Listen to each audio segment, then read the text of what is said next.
देश पर हमें भी उतना ही गर्व है और खुशी की बात है कि पिछले 4 साढ़े 4 साल में जो मेहनत हुई है, भारत फिर से विश्व गुरु होने में लगभग आउटर पर खड़ा है।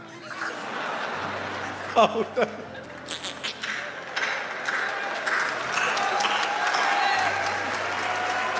में निकल जाएगा, चीजें बदल जाएंगी।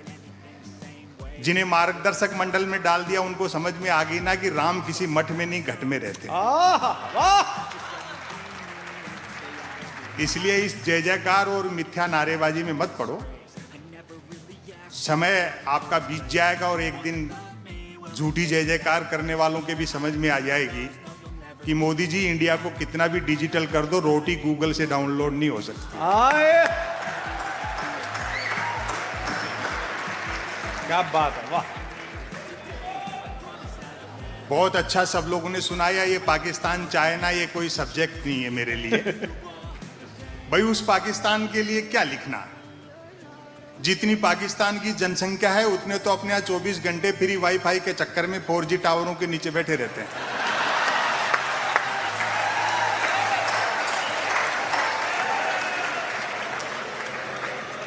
और चाइना से युद्ध हुआ तो इस बार आर पार की होगी, 62 वाला हिंदुस्तान नहीं है।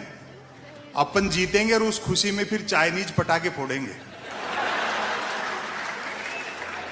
हरिशंकर परसाई जी ने लिखा कि देशभक्ति देवी देवताओं से सीखो। अच्छा, 33 करोड़ हैं। 1947 में देश का विभाजन हुआ, एक भी उस तरफ नहीं गया।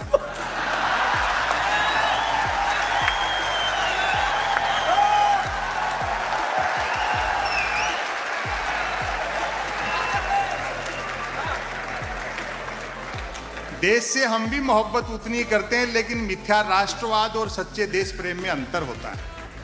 क्या बात है। समस्या यह है कि सीमाओं पर भूना कोई जाता है और राजनीति में भुनाता कोई और। हाय हाय वाह। राम को लेकर के क्या बढ़िया गीत सुनाया। जितने प्रायोजक यहाँ बैठे हैं, जिन्होंने अपना समय, श्रम और गाड़ी कमाई का, पसीने का धन इस कार्यक्रम के लिए दिया है, हम कभी लोग उनका आभार प्रकट करते हैं। दुनिया में पैसा बहुत कुछ है लेकिन सब कुछ नहीं है।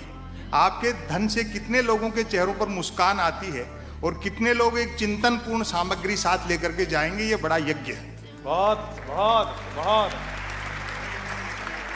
जब राम पास में थे तो सीता को सोने का हिरण चाहिए था, और वही सीता जब सोने की लंका में बैठी थी तो हाय राम कह रही। टैलेंटेड इंडिया न्यूज ने बहुत अच्छा चयन किया कवियों का, ये भी अच्छी बात है। आज देखो क्या बढ़िया गीत हुए। अभी तो 5-7 दिन पहले कवि सम्मेलन में फंसे। कवियत्री ने सरस्वती वंदना की और बहुत बेसुरा गा रही थी। वंदना के बोल थे, मां मुझे स्वर का ज्ञान दे। मैंने कहा भाई वंदना अपनी जगह है, मांग वाजिब है।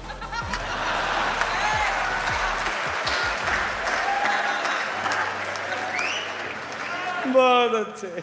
लोग कहते हैं संपत सरल जी, डॉक्टर कुमार विश्वास के संचालन में आपके 2-4 वीडियो क्या वायरल हुए, आजकल आप पैसा बहुत लेते हैं। मैंने कहा जी आने जाने का किराया और साथ के कवियों को सुनने का मेहनताना घटा दो तो बचता ही क्या। तो हमारे लिए सबसे अच्छा कार्यक्रम वह होता है जिसमें हमें सुनने में आनंद आता है, और आज का कार्यक्रम ऐसा ही है। मैं आपको बधाई और शुभकामनाएं देता हूं। स्वागत है, बहुत अच्छे यार संपत भाई। देश पर हमें भी उतना ही गर्व है और खुशी की बात है कि पिछले 4 साढ़े 4 साल में जो मेहनत हुई है, भारत फिर से विश्व गुरु होने में लगभग आउटर पर खड़ा है। आउटर।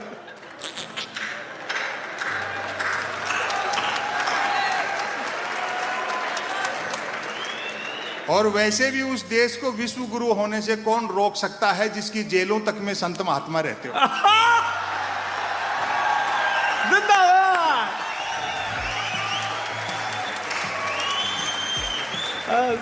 संपत सरल। जबरदस्त हास्य का माहौल है, कहीं तनाव नहीं है। हाँ, वो तो उसके गीत की वजह से मेरी आंखें गीली हो गई, क्योंकि हम भी थोड़ा करुणा को जीते हैं।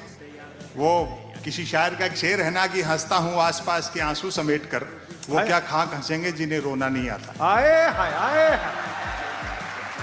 वरना देश में बहुत जबरदस्त हास्य का माहौल है, एक तरह से हास्य का स्वर्णकाल चल रहा है। जिन्होंने अच्छे दिन का वादा किया था उनको उनका वादा याद दिलाओ तो खुद ही हंसने लगते।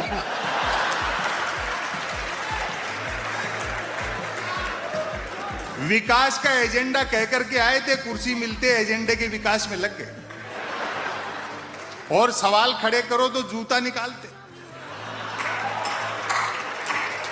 प्रधानमंत्री खुद इतने गुस्से में रहते हैं कि जिसको पीटने दौड़ते हैं उससे आगे निकल जाते हैं। बहुत अच्छा आप सब लोग सुन रहे हो। हाँ। लोकतंत्र रसातल में जा रहा है और मूर्तियां आकाश छू रही है। आए हाय आए हाय, सूखती है। वाह वाह, आहा। अभी तो कई लोगों ने मुझसे भी कहा कि साहब कुछ आप भी पॉपुलर हो गए, इन दिनों मूर्तियों का चलन का इस समय धूम धड़ाका चल रहा है, किसी चौराहे पे आपकी भी एक खड़ी कर देते हैं, लाख रुपए खर्च कर दो। मैंने कहा तू 50,000 दे, मैं खुद ही खड़ा हो जाऊं।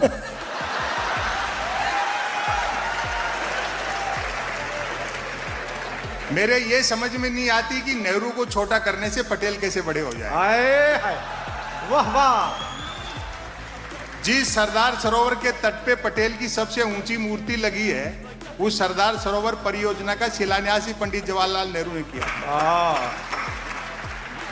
इसलिए अपने जनप्रतिनिधियों से सवाल करो और स्वस्थ लोकतंत्र और प्रजातंत्र की जो बुनियाद है उसको और मजबूत करो। अभी तो बीजेपी के एक सांसद ने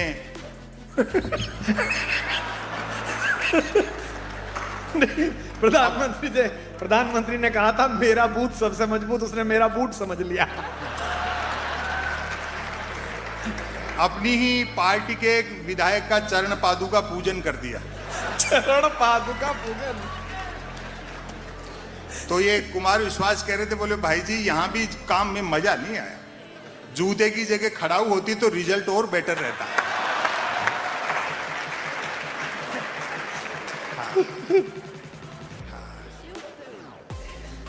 मीडिया के लोग हंसे होंगे